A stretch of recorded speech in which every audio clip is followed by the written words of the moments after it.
பதவி மாதிரி கொடுத்துட்றாங்க, அது பணம் தான் வாங்கிடுறாங்க பல பேர். அந்த ஸ்போர்ட்ஸ் அந்த அத்தாரிட்டி யாராவது ஆளுகளை பிடிச்சி ஏதாவது ஒரு போஸ்டிங் வாங்கிறத நம்ம பார்த்துருக்குறோம். எலெக்ஷன்லாம் வந்து சும்மா சொல்லுவாங்க, ஒரு பார்வைக்கு தான், ஒரு ஃபார்மாலிட்டி தான். அப்படி தான் வந்து அந்த தமிழ்நாடு கூடைப்பந்து கழகத்துக்கு அந்த தலைவர் வந்து அப்படி தான். அது தாண்டி வேறு எந்த அடையாளமும் கிடையாது. வாய்ஸாக்காமனு ஒரு லெட்டர் பேட் கம்பெனி ஒன்று வச்சுக்கிட்டு அது மூலமாக வந்து ஒவ்வொரு லிங்க் எடுக்கிறது ஈஸி தானே. எப்படி இருந்தாலும் வந்து இப்போ பிரசாந்த் கிஷோர் கிட்ட போயிட்டு ஒரு ஒட்டிக்கிறது, அதன் மூலமாக வந்து டிஎம்கேல வந்து ஒட்டிக்கிட்டு அப்படி தானே இருக்குது. அப்படிங்கும்போது அவங்க அந்த 2021 காலகட்டத்தில் இவங்ககிட்ட எப்படி நடந்துக்கிட்டாரோ அந்த ஆதவர்ஜினா அதை சொல்கிறாரு.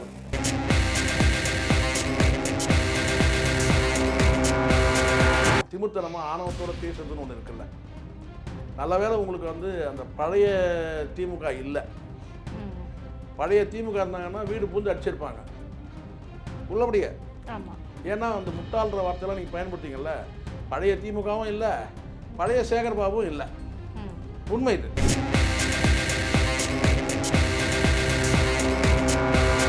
அறிவார்ந்த அரசியல் பண்ண ஆரம்பிச்சிட்டாங்க. இப்போ உனக்கே தெரியும் யார் முட்டாளானதுன்னு சொல்லிட்டு.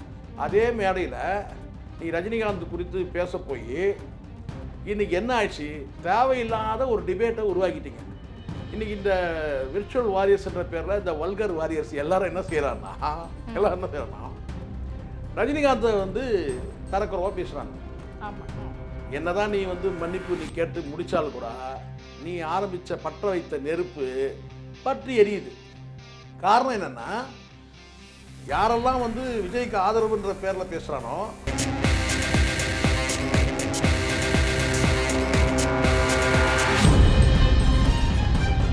அவன் வந்து நான் பணபலமே இல்லை, பணம் பின்புலம் இல்லைன்ற. நீ எந்த கம்பெனி மன்னாரன் கம்பெனியில் வேலை செஞ்ச சொல்லு, அதே சொல்லு. பணம் பின்புலமே இல்லைன்ற. மார்ட்டின் நல்லா தெரியும், ஊருக்கே தெரியும். மார்ட்டினுடைய மருமகன் தெரியும், மனைவிகள். அதுக்கப்புறம் என் குடும்பமே எனக்கு எதிராக இருக்குது. எதிராலாம் இல்லைடா, உன் கூடவே இல்லைன்னு சொல்லு. தனிப்பட்ட காரணங்களுக்காக ஒரு நடிகையின் பேச்சை கேட்டு தொடங்கப்பட்ட ஒரு கட்சி. இதுக்கு யாரும் இன்னைக்கு அட்வைஸ் கிடையாது. இப்போதைக்கு அது வந்து நடிகைகள் பேச்சை கேட்டுதான் அந்த கட்சியை இயங்குது. அதுதான் சார்லஸ் சொல்றாரு. இந்த த்ரீஷா நீங்க வேணா உங்களுக்கு வீடியோ ஒண்ணு அனுப்புங்க. டிவிக்கேல போய் சேர்ந்த பிறகு தான் இந்த த்ரீஷா விஜய் இந்த பிரச்சனை வந்து குடும்பத்தில் அதிகமானதுக்கு காரணமே. டெல்லிக்கு போன இடத்துல வந்து பார்த்தீங்கன்னா அது வந்து காப்பு போகிறதுக்கான வலை. அது டெல்லியில் இது வளைகாப்பு. மும்பையில் வளைகாப்பு, அங்கே காப்பு வலை. டெல்லியில் எல்லாத்துக்கும் யார் கூட இருக்கிறாங்கன்னா நடிகைகள் தான் கூட இருக்கிறாங்க. மெட்ராஸ் மேல் நேர்களுக்கு வணக்கம். இன்றைய நேர்காணலில் நம்மோடு இணைந்திருக்கிறார் மூத்த பத்திரிகையாளர் திரு சேகுவரா அவர்கள். வாருங்கள் பேசுவோம். வணக்கம் சார். வணக்கம். சமீபத்தில் சேகர்பாபு ஐயா அவர்கள் பேசியிருந்தாங்க. ஒரு விஷயம் என்னன்னா, எங்க முன்னாடி வந்து உட்கார கூட பயப்படுவாங்க, எங்க முன்னாடி நின்று பேசுறத கூட தயக்கப்படுவாங்க. அப்படிப்பட்டவங்க இன்னைக்கு எங்க எதிர்காவே நீங்க பேச ஆரம்பிச்சிட்டீங்க, எங்களுக்கு வந்துட்டு பாடம் எடுக்கிறீங்களா அப்படின்ற மாதிரியான கேள்விகளை முன் வச்சிருக்காரு. இது விஜய் நோக்கி தான் வச்சிருக்காருன்றது தெரியும். இவ்வளவு தூரம் பேசணுமா சார்? இல்லை, இது சொல்லக்கூடிய வார்த்தையை நம்ம வேறு வகையில் தான் புரிஞ்சுக்கணும். அதாவது எங்களுக்கு முன்னாடி நின்று பேச தயங்கின ஒருத்தர் வந்து இப்படி வந்து ஒரு சவால் விடும் வகையில் பேசினாலும் கூட அதை வந்து ஜெர்ணிக்க முடியாது. அதை தாண்டி வந்து அறிவை பற்றி பேசுனா உங்களுக்கு தெரியும் இல்லையா, ஆதவர்ஜினா வந்து முட்டாள் முதலமைச்சர்னு சொல்லி பேசியிருந்தது தான். அதை ஒரு நாகரிகமான வார்த்தையை பயன்படுத்துகிறாரு சேகர்பாபு. ஒரு வகையில் வந்து எங்கள் முன்னாடி நின்று பேசுகிறதுக்கே பயந்தவங்கன்னு சொல்கிறதே வந்து ஒரு வகையில் வந்து கேட்டால் அது வந்து இன்னொரு மனிதரை வந்து தரம் தாழ்த்துறது தான். அது யாரை வேணால் இருக்கட்டும். ஆனால் அங்கே இருந்த இயல்பை சொல்கிறாரு. ஒரு அலுவலகத்தில் அவர் பணியாற்ற இவருனா பெரிய அரசியல்வாதிலாம் கிடையாது. இல்லை, ஆதவர்ஜினா பெரிய அரசியல்வாதியா? என்ன பின்புலம் இருக்குது? ஒன்றுமே கிடையாது. நீங்கள் வாய்ஸ் ஆஃப் காம்படிஷன் நின்னீங்கன்னா பெரிய வந்து ஏதாவது பெரிய கிராஜுவேஷன் முடிச்சிருக்கியா? ஒன்றும் கிடையாது. பாஸ்கெட் பாலில் கூட நீ பெருசாக அச்சீவ் பண்ணவே இல்லை. பாஸ்கெட் பால் அசோசியேஷனுக்கு தமிழ்நாடு பாஸ்கெட் பால் தமிழ்நாடு கூடைப்பந்து கழகத்தோட ஒரு தலைவராக அந்த பொறுப்பில் இருந்தாலும் கூட அதில் நீ பெருசாக அச்சீவ் பண்ணிட்டுலாம் அந்த பதவிக்கு வரல. உங்களுக்கு தெரியல, ஸ்போர்ட்ஸில் பல பதவிகள் வந்து பணம் கொடுத்து வாங்குறாங்க. பணம் இருந்தால் போதும், இல்லைனா ஒரு கௌரவமான ஒரு இடத்துல இருந்து ஒரு ப்ரெஷர் இருந்தால் போதும். ஒரு பெரிய இடத்துல ஒரு ப்ரெஷர் இருந்தால் போதும். ஒரு ஹானரபிள் போஸ்ட்டாக தான் கொடுக்குறாங்க. இப்போ இந்த வந்து எந்த ஒரு ஸ்போர்ட்ஸாக இருந்தாலும் அங்கே அச்சீவ் பண்ணவங்களுக்கு தான் கொடுக்கணும். அது ஆனால் அச்சீவ்மெண்ட்லாம் ஒன்றுமே கிடையாது. கௌரவமான ஒரு பதவி மாதிரி கொடுத்துட்றாங்க. அது பணம் தான் வாங்கிடுறாங்க பல பேர். அந்த ஸ்போர்ட்ஸ் அந்த அத்தாரிட்டி யாராவது ஆளுகளை பிடிச்சி ஏதாவது ஒரு போஸ்டிங் வாங்கிறத நம்ம பார்த்துருக்குறோம். எலெக்ஷன்லாம் வந்து சும்மா சொல்லுவாங்க, ஒரு பார்வைக்கு தான், ஒரு ஃபார்மாலிட்டி தான். அப்படி தான் வந்து அந்த தமிழ்நாடு கூடைப்பந்து கழகத்துக்கு அந்த தலைவராக இருந்தால் அப்படி தான். அது தாண்டி வேறு எந்த அடையாளமும் கிடையாது. வாய்ஸாக்காமனு ஒரு லெட்டர் பேட் கம்பெனி ஒன்று வச்சுக்கிட்டு அது மூலமாக வந்து ஒவ்வொரு லிங்க் எடுக்கிறது ஈஸி தானே. எப்படி இருந்தாலும் வந்து இப்போ பிரசாந்த் கிஷோர் கிட்ட போயிட்டு ஒரு ஒட்டிக்கிறது, அதன் மூலமாக வந்து டிஎம்கேல வந்து ஒட்டிக்கிட்டு அப்படி தானே இருந்தது. அப்படிங்கும்போது அவங்க அந்த 2021 காலகட்டத்தில் இவங்ககிட்ட எப்படி நடந்துக்கிட்டாரோ அந்த ஆதவ அர்ஜுனா, அதை சொல்கிறார் இவர். எங்கள் முன்னாடி நின்று பேசுகிறதுக்கே, உட்காந்து பேசுகிறதுக்கு வந்து தயங்கின ஒருத்தர் வந்து இன்றைக்கி வந்து எங்களுக்கே வந்து அறிவு பாடம் எடுக்கிறாங்க அப்படின்ற ஒரு வார்த்தை சொல்கிறது வந்து ஒரு தரம் தாழ்த்திய வார்த்தை தான் அது. அவர் பேசுனது இவர் நாகரிகமாக சொல்கிறாரு எஸ் சேகர் பாபு, கண்டிக்க தகுந்த ஒரு வார்த்தை. கண்டிப்பாக. அதுவும் நீங்கள் ஆதவ அர்ஜுனாலாம் பேசுகிறது தான் ரொம்ப, உன் தலையிலே இங்கே வந்து களிமண் தான் இருக்குது இல்லையா. ஒரு 70 ஆண்டு காலம் அரசியலில் பயணித்த ஒரு முதலமைச்சர், இன்றைக்கி முதலமைச்சர் பல பதவிகள் வந்து சாதாரணமாலாம் வந்துடல. ஒரு சட்டமன்ற உறுப்பினராக தொடங்கி அதுக்கப்புறம் வந்து மேயராகி, அதுக்கு பிறகு எதிர்க்கட்சி தலைவர், இது துணை முதலமைச்சர், இப்படி இவ்வளோ வந்து பெரிய நீண்ட நெடிய ஒரு அரசியல் பயணத்தில் உள்ளவர். கடந்த காலத்தில் நீங்கள்லாம் வந்து பிறக்கிறதுக்கு முன்னாடியே அவங்க வந்து சிறையை பார்த்தவங்க.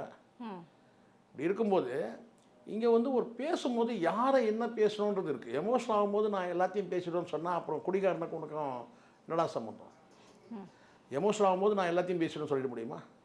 உனக்கு கண்ணுக்கு முன்னாடி தெரியாதா?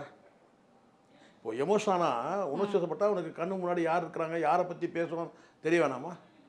போகிற போக்கில் நீங்கள் வந்து முட்டாள்ன்ற வார்த்தையை நீங்கள் பயன்படுத்தினா அதுக்கு அவர் கொடுக்குற வார்த்தை என்னன்னா, நீங்கள் வந்து எங்களுக்கு பாடம் எடுக்கிறீங்களா, பாருங்கள் உங்கள் நிலைமை என்ன ஆகுது பாருங்கள் அப்படின்றது. கிட்டத்தட்ட அப்படி தான். தேர்தலை பொறுத்த வரைக்கும் நீங்கள் வந்து மண்ணை கவியில் போகிறீங்க, அதில் ஒன்றும் சந்தேகமே கிடையாது. அவர் சொல்கிறது அதுதான்.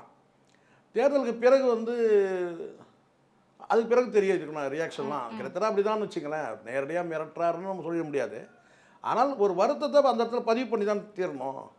முதலமைச்சர் குறித்து நீங்கள் பேசும்போது நமக்கே வந்து பொறுக்கலன்னும் போது, நமக்கே வந்து ஆதவ அர்ஜுனா பேசும்போது ரொம்ப டூ மச் அப்படின்னு அந்த வார்த்தை. யாரை பற்றி யார் பேசுறது? நீங்கள் உதயநிதி பற்றி பேசுகிறதே அதீதமானது. ஏன்னா இங்கே ஒரு விஷயம் மறந்துடுறாங்க எல்லாருமே. இங்கே முதலமைச்சர் பதவின்றதே வந்து இந்திய அரசியல் சாசனத்தின்படி தான் அந்த பதவியேற்பே நடக்குது. அப்போது முதலமைச்சர்ன்ற அந்த பதவிக்குள்ள அந்த மரியாதை முதல்ல தரணும். நீங்கள் ரெண்டாவது ஒரு மூர்த்த அரசியல் கட்சி தலைவர், ஒரு கட்சியின் தலைவர், மூர்த்த அரசியல்வாதி. கிட்டத்தட்ட 70 ஆண்டு காலம் அவருடைய பயணம் இருக்கும்போது நீங்கள் போகிற போக்கில் அதில் வந்து ரொம்ப என்ன சொன்னால் உங்களுக்கு வந்து திமிர்த்தனமாக ஆணவத்தோடு பேசுறதுன்னு ஒன்று இருக்குல்ல. நல்ல வேளை உங்களுக்கு வந்து அந்த பழைய திமுக இல்லை. பழைய திமுக இருந்தாங்கன்னா வீடு பூந்து அடிச்சிருப்பாங்க உள்ளபடியே. ஆமாம். ஏன்னா அந்த முட்டாள்ன்ற வார்த்தையெல்லாம் நீங்கள் பயன்படுத்திங்கல்ல. பழைய திமுகவும் இல்லை, பழைய சேகர் பாபுவும் இல்லை. உண்மை இது. பழைய திமுகவும் இல்லை, பழைய சேகர் பாபுவும் இல்லை. இருந்திருந்தா அவங்களாம் கொஞ்சம் மென்மையாயிட்டாங்க. கொஞ்சம் இல்லை, ரொம்பவே மென்மையாயிட்டாங்கன்னு வச்சுக்கோங்களேன். சாஃப்ட் ஆகிட்டாங்க. இதே பழைய சேகர் பாபு வந்தேன்னா இந்நேரம் வந்து இந்த வசனம்லாம் நடக்காது, இந்த பேச்செலாம் நடக்காது. நான் அதை என்கரேஜ் பண்ணல. வன்முறையை வந்து நான் வந்து ஊக்குவிக்கிறதுக்காக நான் பேசலாமா, ஒரு யதார்த்த நிலை பேசுகிறேன். ஏன்னா எமோஷன் ஆகிடுவாங்க. இப்போ நீ எமோஷன் ஆகிறல்ல, இப்போ நீ எமோஷன் ஆகி வந்து முட்டாள்னு நீ சொல்கிறேன்னா, அப்போது சேகர் பாபு தரப்பில் அவங்க எமோஷன் ஆகி என்ன செய்வாங்க, வீடு பூந்து அடிப்பாங்க. இதான் நடக்கும். ஆனால் இப்போ அந்த நிலைமை இல்லை. ஏன்னா இப்போ அவங்க வந்து சாஃப்ட் ஆகிட்டாங்க, ரொம்ப மென்மையாயிட்டாங்க, அறிவார்ந்த அரசியல் பண்ண ஆரம்பிச்சிட்டாங்க. இப்போ உனக்கே தெரியும் யார் முட்டாளானதுன்னு சொல்லிட்டு. அதே மேடையில் நீ ரஜினிகாந்த் குறித்து பேச போய் இன்றைக்கி என்ன ஆயிடுச்சு, தேவையில்லாத ஒரு டிபேட்டை உருவாக்கிட்டீங்க. இன்றைக்கி இந்த விர்ச்சுவல் வாரியர்ஸ்ன்ற பேரில் இந்த வல்கர் வாரியர்ஸ் எல்லாரும் என்ன செய்கிறாங்கன்னா ரஜினிகாந்தை வந்து தரக்குறவா பேசுகிறாங்க. ஆமாம். என்னதான் நீ வந்து மன்னிப்பு நீ கேட்டு முடித்தால் கூட நீ ஆரம்பித்த பற்ற வைத்த நெருப்பு பற்றி எரியுது. காரணம் என்னென்னா, யாரெல்லாம் வந்து விஜய்க்கு ஆதரவுன்ற பேரில் பேசுகிறானோ அவன்லாம் வந்து கேட்டால் ரஜினிகாந்த் வந்து நீ என்னடா பெரிய போடா வாடான்னு பேசுறத பாருங்க. இதில் என்ன ஒரு விஷயம் அப்படின்னா, ஆதவ அர்ஜுனா அப்படிலாம் ரொம்ப எல்லை மீறி பேசுகிறார் அப்படின்னும் போது விஜய் அவர்கள் ஒரு தலைவர் பொறுப்பில் இருந்து அவர் எதுவும் கண்டிக்க மாட்டாரா சார்? இல்லைம்மா, அங்கே வந்து ஒரு கட்சியாக இருந்தாலும் நீங்கள் சொல்கிறதுலாம் கரெக்ட். இங்கே திமுகவில் வந்து ஒரு கட்டமைக்கப்பட்ட ஒரு அரசியல் கட்சி. எல்லாரும் ஒரு வரம்பை மீறி பேச முடியாது. அதுக்கு தலைமையை அனுமதிக்கணும். தலைமையில் வந்து ஒரு அனுமதி இல்லாமல் இப்போ அதான் நான் சொல்கிறேனே, இப்போ சேகர் பாபுவே என்ன சொல்கிறாரு, ம் அவ்வளோ ரொம்ப மென்மையாக தான் சொல்கிறாரு. எங்கள் முன்னாடி உட்கார தயங்கவங்க கூட இப்போ வந்து இப்படி எங்களுக்கு அறிவு பாடம் எடுக்கிறாங்கன்றதெல்லாம் சொல்கிறாருல, அதுவே மென்மையான ஒரு போக்காக தானே இருக்கு அவர் சொல்கிறதே. அப்போ இதெல்லாம் என்னென்னா தலைமை வந்து கட்டுப்படுத்துகிற இடத்துல இருக்குது. தலைமைக்கு என்ன நடக்குதுன்னு தெரியும். இங்கே அப்படி இல்லைல்ல. ம் இங்கே யார் என்ன பேசுகிறான்றது தெரியாது. உங்கள் லாங்குவேஜே எப்படி இருக்குது மேடையில் வந்து பால் டப்பாவை உருட்டுறீங்க சொல்கிறது இல்லையா, பவள விழா பாப்பான்னு சொல்கிறது, ஆமா ம் காண்டாயிட்டீங்கன்னு சொல்லி பேசுறது, என்னடா லாங்குவேஜ் இதெல்லாம், காண்டாயிட்டேன் இது ம் சொல்கிறேன் நான். தமிழ் அதுக்காக மீனிங் இல்லாமல் இல்லை. பட் இருந்தாலும் அந்த வார்த்தைலாம் வந்து ஒரு அரசியல்வாதி பேசக்கூடிய வார்த்தையா, ஒரு அரசியல் கட்சி தலைவர் பேசுகிற காண்டாயிட்டுன்னு பேசுகிறது, இப்படி நம்ம நிறைய பார்க்குறோம்ல. இந்த வார்த்தைகள்லாம் நீங்களே ஒரு தலைவரே பேசும்போது இரண்டாம் கட்ட தலைவர்கள் எப்படி பேசுவாங்க, ம் இரண்டாம் கட்ட நிர்வாகிகள் எப்படி பேசுவாங்க, அதுதான் இவன் வெளிப்படுத்துகிறான். நீங்கள் இந்த இடத்துல இங்கே நல்லா ஒரு இங்கே விஜயோட அரசியல் பயணம் எங்கே தவறாக மாறிடுச்சின்னு சொன்னால், முழுக்க முழுக்க தனிப்பட்ட வன்மத்தோடு பேச தொடங்கும் போது தான் இந்த கட்சியே வந்து தேவையில்லாமல் சிக்கல் உருவாச்சு. தனிப்பட்ட வன்மம் எதுக்கு? ம் இங்கே பேசுகிற மேடையில் வந்து ஒரு வார்த்தை வருது, விஜய்கிட்ட இருந்து ஒரு வார்த்தை வருது, என்னென்னா ஏன்டா வந்து விஜயை தொட்டோம்னு யோசிக்கணும். நீங்கள் ஏன்டா விஜயை தொட்டோம்னு நீங்கள் நினைப்பீங்க. எதுக்கு அந்த வார்த்தை? எப்போ உன்னை தொட்டாங்க, ம் எப்போ தொட்டாங்க, எதுக்கு தொட்டாங்க? அப்போ உங்ககிட்ட தரமற்ற வார்த்தைகள் தலைவர்கள்கிட்டருந்து வரும்போது இரண்டாம் கட்ட நிர்வாகிகள்லாம் அதை ஆதாயப்படுத்திடலாம். இப்போ இவனுக்கு என்ன பிரச்சனை, ஆதவர்ஜுனாக்கு என்ன பிரச்சனை, அவன் அங்கே ஒரு பொறுப்பு கேட்குறான், அந்த பதவி அவங்களுக்கு வந்து வழங்க மறுக்கிறாங்க. உடனே பார் உங்களை நான் வீழ்த்தி காட்டுறேன் பாரு சொல்லிட்டு நேராக இங்கே வந்து எதிராக வந்து ம் களமாடுற. ஆமா விசிகாவுக்கு உன்னை பயன்படுத்திக்கிறதுக்காக விசிகாவை உன்னை சேர்த்தாங்களா, இல்லை வந்து விசிகாவை நீ பயன்படுத்திக்க நினச்சியான்னு தெரியல. ம் அங்கே வந்து ஒரு கட்டத்துக்கு மேலே இருக்க முடியல, அங்கே பண்ண கலகத்தில் உன்னை தூக்கி அங்கேருந்து அடிக்கிறாங்க. ஆமா இப்போ வந்து எங்கே வந்துட்டேன், நேராக வந்து விஜய்கிட்ட வந்துட்டேன். ம் ஏன்னா இங்கே தான் வந்து நேருக்கு எதிராக வந்து ஒரு விரோதம் இருக்குது, குரோதம் இருக்குது. இந்த காலம் சரியா இருந்தால் அங்கே உட்காந்து அவனுக்கு நோண்டி விட்டுருக்குறேன். அவன் வந்து 500 ரூபாய்க்கு பேசுகிறான்னா 5000 ரூபாய்க்கு பேசுகிறேன், 5000 ரூபாய்க்கு பேசுகிறான்னா 50000 ரூபாய்க்கு பேசுகிறேன், 50 லட்சத்துக்கு பேசுகிறேன். ம் நீங்களே சொல்லுங்கள், அவன் பேசுகிற ஏதாவது உண்மை இருக்கா? அவன் வந்து நான் பணபலமே இல்லை, பணம் பின்புலம் இல்லைன்ற. நீ எந்த கம்பெனி, மன்னாரன் கம்பெனியில் வேலை செஞ்ச சொல்லு, அதே சொல்லு. பணம் பின்புலமே இல்லைன்ற. மார்ட்டின் நல்லா தெரியும், ஊருக்கே தெரியும். மார்ட்டினுடைய மருமகன் தெரியும், மனைவி கிழமை. அதுக்கப்புறம் என் குடும்பமே எனக்கு எதிராக இருக்குது. எதிராலாம் இல்லைடா, உன் கூடவே இல்லைன்னு சொல்லு. ம் உன் குடும்பமே உன் கூட இல்லை, அவன் கொடுத்த சொத்தை உட்கார வச்சு சாப்பிட்டுட்டு இருக்கிற. அதானே, வேறு இதை தாண்டி என்ன உங்ககிட்ட பலம் இருக்குது? வேறு என்ன அறிவு பலம் இருக்கா சொல்லுங்கள். நீ போய் வந்து முதலமைச்சரை சொல்கிற. ம் அறிவு பலம் இருக்கிறதுனால தான் நீங்கள்லாம் இன்றைக்கி வரைக்கும் கதறிட்டு இருக்கீங்க. ஆதவர்ஜுனா உட்பட, விஜய் உட்பட நான் சொல்கிறேனே, கதறிட்டு இருக்கீங்க. ஏன்னா அறிவு பலம் அங்கே இருக்குது. உங்களுடைய அத்தனை காய்களையும் அவங்க வந்து எப்படி இந்த சதுரங்காட்டத்தில் ம் எப்படி வந்து காய்கள் வெட்டப்படுது, உங்களுடைய அத்தனை காய்களும் உட்காந்து வெட்டிட்டு இருக்கிறாங்களா இல்லையா? இன்னொரு பக்கம் பார்த்தீங்க அப்படின்னா தாவேகா தலைவர் திரு விஜய் அவர்களையே வந்துட்டு திமுக தான் இறக்கி விட்டுருக்குறாங்க. திமுகவுடைய ஆட்கள் தான் வந்துட்டு விஜய் அப்படின்னு சொல்றாங்க. இது நான் பார்த்த வரைக்கும் இதுக்கு முன்னாடி கூட அந்த சார்லஸ் ஒரு தடவை சொன்னார். யாருன்னா மார்ட்டினுடைய மகன் சார்லஸ் வந்து திமுக தான் இறக்கி விட்டுருக்கு அப்படின்னு சொல்லிட்டு. இது வந்து நான் அந்தந்த அரசியல் நிலைப்பாட்டுக்காக அப்படி சொல்கிறது. என்ன சொல்கிறதுனா, இப்போ இவங்க சொல்கிறது மட்டும் சார்லஸ் எதுக்காக சொல்கிறாருன்னா, அங்கே பாண்டிச்சேரியில் ஒரு அரசியல் பண்ணுறாரு. ஆமாம், அங்கே திமுகவுக்கு எதிராகவும் ஏற்கனவே இருக்கிற கட்சிகளுக்கு எதிராக அவர் அரசியல் பண்ணும்போது இப்படி ஒரு வார்த்தையை போடுறாரு. நாங்கள் என்னென்னா வந்து ஆதவர்ஜுனாவை அவங்க தான் இறக்கி விட்டுருக்குறாங்க அப்படி சொல்லிட்டு. இங்கே கல்யாண சுந்தரம் சொல்கிறத நீங்கள் பாருங்கள். அது வந்து முழுக்க முழுக்க அரசியல் காரணம். நல்லா தெரியும், எல்லாருக்குமே தெரியும். இங்கே வந்து விஜய் வந்து நேருக்கு நேர் அரசியல் எதிரின்னு சொல்லி இங்கே மோத வைக்கிறதே, மோதல் அதிகமானதே காரணம் வந்து திமுகவுக்கும் டிவிகேவுக்கும் மோதல் அதிகமானதுக்கு காரணமே இவன் பேசுகிற பல பேச்சுக்கள் தானே. அதனால் சொன்னால் நம்பணும், நம்புற மாதிரி சொன்னோம். இது வந்து இப்படி இப்படி சொன்னால் இப்படி ஒரு வார்த்தையை சொல்லிட்டாங்கன்னா உடனே வந்து இதை சொல்கிறது யாருக்குன்னா கல்யாண சுந்தரம். திமுக தான் வந்து விஜய் இறக்கி விட்ருக்கு, திமுக பி டீம்னு சொல்லிட்டுங்க. ஏன்னா டிஎம்கே என்ன சொல்லி கேட்டால் பிஜேபியோட பி டீம் சொல்லுது இல்லையா. ஆமாம், அதனால அப்போ இப்படி சொல்லிடுங்க. அரசியல் காரணங்களுக்காக அப்படி சொல்கிறது. ஆனால் நமக்கு இங்கே ஒரு தெளிந்த பார்வை இருக்குல்ல, எல்லாருக்கும் ஒரு பார்வை, தெளிந்த பார்வை இருக்குல்ல. எப்படி வந்து சொல்ல முடியும்? கல்யாண சுந்தரம் எதுக்காக சார் நான் கேட்குறேன், கல்யாண சுந்தரம் சொல்கிறத உண்மையாகவே இருக்கட்டும், அவர் திமுக தான் இறக்கி விட்டுன்னு வச்சுங்க. அப்போ திமுக தான் இறக்கி விட்டுருக்குன்னா எப்படி உங்கள் தலைவர் வந்து எப்போ தெரிஞ்சுது உங்கள் தலைவருக்கு? 2 கொடி ஆட்டின உடனே இது பிள்ளையார் சொல்லி போட்டாச்சுன்னு சொன்னார்ல. முட்டாள்தனமாக பேசக்கூடாது. கல்யாண சுந்தரம் பேசுறது முட்டாள்தான், இதுதான் முட்டாள்தனன்றது. அந்த முட்டாள் குறித்து பேசுறத இந்த முட்டாள் எப்படி பேசுகிறான் பாருங்க. அந்த முட்டாளை இறக்கி விட்டது இது. கல்யாண சுந்தரம் சொல்கிற முட்டாள் என்ன சொல்கிறாருன்னா இது திமுக தான் இறக்கி விட்டுருக்குன்ற.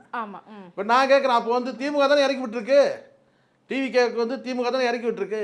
அப்போ நீங்கள் வந்து கொடி காட்டும் போது எதுக்காக அந்த வார்த்தை சொன்னீங்க? சபரீசன் இறக்கி விட்டுருக்காரு அப்படின்னு. நான் என்ன சார் சபரீசன் இறக்கி விட்டதாக நீங்கள் சொல்லுங்கள். நீங்கள் திமுக தான் இருக்கும், திமுக தான் சபரீசன் எல்லாம் ஒன்று தான். சபரீசன் இறக்கி விட்டதாக இருக்கட்டும். அப்போ சபரீசன் இறக்கி விட்டுருக்கிற அந்த டிவிகேல இருக்கிற ஆதவர்ஜுனா தான் தேர்தல் களத்தில் பணியாற்றுறாரு, எல்லாம் செய்கிறாரு. உங்களுக்கு எப்போ தெரிய வந்தது இது? அப்போ எப்போ வந்து நீங்கள் வந்து பிள்ளையார் சொல்லி போட்டாச்சுன்னு சொல்கிறீங்க? நான் கேட்குறேன். இதெல்லாம் என்னென்னா இப்படி திருப்பி விடுங்க. என்னன்னு கேட்டால் அவர் ஏன் வந்து எங்களுக்கு எதிராக இருக்கிறாருன்னா இதுக்காக இருக்கிறாரு, சபரீசன் தான் இறக்கி விட்டுருக்காருன்னு சொன்னால் மக்களை இப்படி திருப்பி விடுங்க. என்னன்னு கேட்டால் பி டீம் திருப்பி விடுங்க. டிஎம்கேயோட பி டீமு. நீங்கள் டிஎம்கேயோட பி டீம்னு சொல்கிற நபர்கள்லாம் நீங்கள் பாருங்கள், ஏதோ ஒரு காரணத்தில் வந்து ஒன்று இவங்க சஃபர் ஆகிருப்பாங்க. இப்போ ஆதவர்ஜுனால சார்லஸ் வந்து சஃபர் ஆகிருக்கிறாரு, ஒன்று அவர் சொல்கிறாரு. இப்போ இங்கே வந்து பிரச்சனை என்னன்னு கேட்டால் வந்து வாக்குகள் கணிசமான அளவு ஏடிஎம்கே வாக்குகளே வந்து விஜய் பெறக்கூடிய இடத்துல இருக்காரு. அப்போ அந்த வாக்குகளை தக்க வைக்கணும். அப்போ என்ன சொல்கிறது, அதிமுக தொண்டர்களுடைய வாக்கு கணிசமான வாக்குகள் கரைஞ்சி போய் டிவிகே கிட்ட போகக்கூடாது. அப்போ என்ன சொல்லணும், இவர் வந்து அதிமுக எதிரானவர், டிஎம்கேக்கு ரொம்ப நட்பாக இருக்கிறாரு. ஏன் டிஎம்கே சபரீசன் தான் அவர் இறக்கியே இருக்கு. இங்கே ஏற்கனவே நல்லா தெரியுது வந்து பார்த்தீங்கன்னா இங்கே வந்து இவர் விஜய் தனித்து நிற்கிறது மூலமாக சேதாரம் வந்து எல்லாருக்கும் தான் இருக்குது. அதில் வந்து யாருக்கு கொஞ்சம் யாருக்கு அதிகம் தான், அதுதான் இப்போ பேச்சு. அப்போ இந்த இடத்துல நீங்கள் என்ன செய்றீங்கன்னு கேட்டிங்கன்னா இப்படி திருப்பி விடுங்க. என்ன இவங்கெல்லாம் அரசியல் பண்ணுறாங்களாமா, நமக்குலாம் யாருக்கும் அறிவு இருக்கா என்ன? யாருக்கும் அரசியல் இங்கே ஒரு அரசியல் கட்சியோட பயணத்தை நம்ம உற்று நோக்கணும்னா நம்ம தெரிஞ்சுக்கலாம் இவங்களுடைய எண்ணம் இவங்களுக்கு. எனக்கு தெரிஞ்சு கொள்கையோ கோட்பாடோ தத்துவமே இல்லாத ஒரு கட்சி, தனிப்பட்ட காரணங்களுக்காக முழுக்க தனிப்பட்ட காரணங்களுக்காக ஒரு நடிகையின் பேச்சை கேட்டுன்னு தொடங்கப்பட்ட ஒரு கட்சி. இதுக்கு யாரும் இன்னைக்கு அட்வைசர் கிடையாது. இப்போதைக்கு அது வந்து நடிகைகள் பேச்சை கேட்டு தான் அந்த கட்சியே இயங்குது. அதுதான் சார்லஸ் சொல்றாரு. இந்த த்ரீஷா நீங்க வேணா உங்களுக்கு வீடியோ ஒன்னாலும் அனுப்பலாம். சார்லஸ் இப்போ என்ன சொல்றாருன்னா இந்த பிரச்சனை த்ரீஷா பிரச்சனையே ஆதவர்ஜுனா போய் அங்கே போய் சேர்ந்த பிறகு தான், டிவிகேல போய் சேர்ந்த பிறகு தான் இந்த த்ரிஷா விஜய் இந்த பிரச்சனை வந்து குடும்பத்தில் அதிகமானதுக்கு காரணமே ஆதவர்ஜுனா அங்கே போன பிறகு தான் சொல்கிறாரு. அப்படி ஒரு பக்கம் சொல்லிட்டு ஒரு மாதத்துக்கு முன்னாடி என்ன சொன்னாருன்னா, ஒரு மாதம் இல்லை, ஒரு 15 நாளுக்கு முன்னாடி சொன்னாருன்னா இது வந்து டிஎம்கேவோட ஒரு கைக்கூலி, ஒரு டிஎம்கேவோட தூண்டுதல், அதான் சொல்கிறாங்க இல்லையா ஸ்லீப்பர் செல்லு அப்படின்லாம் சொன்னார். இப்போ அவங்கவுங்க அரசியல் நிலைப்பாட்டுக்காக மாற்றிக்கிறாங்க. கல்யாண சுந்தரம் சொல்கிறதும் தவறு, சார்லஸ் சொல்கிறதும் தவறு. டிஎம்கேவுக்கு இப்போதைக்கு வந்து பார்த்திங்கன்னா அங்கே வந்து இப்போ அரசியல் களமே எப்படி இருக்குது, திமுக 2 தரப்புலையும் மோதுற மாதிரி தான் இருக்குது. ஏடிஎம்கேவும் மோதுறாங்க, டிவிகேட்டையும் மோதுறாங்க. அப்படி தான் அந்த மோதல் இருக்குது. அதை தாண்டி வந்து நாம் தமிழர். அப்போது 3 கட்சிகளையுமே இன்றைக்கி எதிர்க்கிற இடத்துல இருக்கிறது திமுக தான் இருக்குது. அப்போ இவங்க என்ன சொன்னால் ஒருத்தர் ஒரு பக்கம் மடை மாற்றுறாங்க. இங்கே யாரும் யாருடைய டீம் இல்லைன்னு சொல்லி முழுக்க தனித்துவத்தோடு போராடக்கூடிய ஒரே கட்சி எதுனா, போட்டியிடக்கூடிய ஒரே கட்சி எதுனா அது நாம் தமிழர் தான். மீதி இந்த 2 கட்சிகள் எல்லாமே வந்து பார்த்தீங்கன்னா யாருடைய வாக்குகள் பிரிக்கலாம். இன்றைக்கி வரைக்கும் இப்போ நீங்களே சொல்லுங்கள், 234 கேண்டிடேட் இவங்க போட்டாங்க. இன்றைக்கி இருக்கிற 3 பெரிய கட்சிகள் திமுக வரட்டும் அப்படின்னு சொல்கிறாங்க, பெரிய கட்சி திமுக அதிமுக வரட்டும் விஜயா இருக்கட்டும், நீங்கள் தான் 3 பெரிய கட்சிகளில் அவங்க சிறிய கட்சி 234 தொகுதியும் போட்டாங்க கேண்டிடேட். நீங்கள் தான் பெரிய கட்சியாச்சு, கேண்டிடேட் அறிவிங்க பார்ப்போம். இன்றைக்கி வரைக்கும் கேண்டிடேட் கூட போட முடியாமல் நிலையில் இருக்கிறாங்க. நீங்கள் திமுக கூட சொல்லிடலாம், இன்னும் கூட்டணி பேச்சுவார்த்தை முடியல, அது முடியல, இதான் சொல்லலாம். ஆனால் நீங்கள் தான் தனித்து போட்டிடுறீங்கல்ல, டிவிக்கே தனித்து அறிவிங்க பார்க்கலாம். அறிவிக்க முடியல, நீங்கள் தான் பேசி முடிச்சிட்டிங்கல்ல, உங்களுக்கு தான் யாரும் கூட்டணி இன்னும் கிடையாது இல்லை. ஏடிஎம்கே அறிவிக்க வேண்டியதானே, 234 கேண்டிடேட் அறிவிக்க வேண்டியதானே. கூட்டணி திரிக குறைவான கட்சிகள் தானே உங்ககிட்ட இருக்குது கூட்டணி கூட. அப்போ இதுதான் இங்கே வந்து அதனால் என்னுடைய பார்வையில் நான் சொல்கிறேன், விஜயை பொறுத்த வரைக்கும் என்னென்னா முழுக்க ஒரு நடிகைகளுடைய பேச்சை கேட்டுக்கிட்டு இன்றைக்கும் நடிகைகளோடு தான் அவருடைய பயணம் தினம் இருக்குது. கட்சிக்காக செலவிடக்கூடிய நேரத்தை காட்டிலும் இயக்குனர்கள் தான் இப்போ கூட பாம்பே போயிருக்கிறாரு. ம். இப்போ பரவாயில்ல பேச்சு இருக்கு. மும்பைக்கு யாரெல்லாம் போயிருக்கிறாங்க? த்ரிஷாவும் போயிருக்கிறாங்க, இவரும் போயிருக்கிறாரு. என்னடான்னு கேட்டால் வளைகாப்பு நிகழ்ச்சி என்றான். டெல்லிக்கு போன இடத்துல வந்து பார்த்தோன்னா அது வந்து காப்பு போகிறதுக்கான வலை அது டெல்லியில். இது வளைகாப்பு. மும்பையில் வளைகாப்பு, அங்கே காப்பு வலை டெல்லியில். எல்லாத்துக்கும் யார் கூட இருக்கிறாங்கன்னா நடிகைகள் தான் கூட இருக்கிறாங்க. அப்போ இது ஒரு கட்சியா இது ஒரு கட்சி. இதுக்கு வேற இவனுக்கு வேற வந்து பார்த்தீங்கன்னா வந்து 6 அடி உயரத்தில் நின்றுட்டு போயிட்டு அங்கே போயிட்டு நீ முட்டாள் நீ முட்டாள் நீ முட்டாள். டேய் நீங்கள் தான்டா முட்டாள், நீங்கள் தான் முட்டாள். அது இருக்க எவனாவது ஒருத்தன் அறிவார்ந்தவனாக இருக்கணும். அப்புறம் அறிவு தான் இல்லை, மானம் கூடடா இல்லை உங்களுக்கு. நான் கேட்குறேன், அறிவு இல்லாமல் போட்டோம். மானம் கூடவா இல்லை? மானம் தான் நீங்கள் அந்த கட்சியில் இருப்பீங்களா? ஃபுல்லாக நடிகைகளோட சுற்றிட்டு கிடக்குறான் ஒரு கட்சி தலைவன். ஆனால் அவனை போய் நீங்கள் வந்து பெருசாக பாராட்டிட்டு இருக்கிறீங்க. அதை வந்து அவனை நம்பி வேற நீங்கள் வந்து பார்த்தீங்கன்னா இவர் முட்டாள் அவர் முட்டாள் அவர் முட்டாள் சொல்கிறீங்க. அதாவது எனக்கு தெரிஞ்ச வரைக்கும் நான் கேட்டீங்கன்னா இவனுக்கு இப்போ தெரியாது, தேர்தல் முடிஞ்ச பிறகு தெரியும் யார் முட்டாள் யார் யார் அறிவாளின்னு. எங்கள் கேள்விகளுக்கு ரொம்ப சிறப்பான பதில் சொன்னீங்க சார். ரொம்ப நன்றி. நன்றி.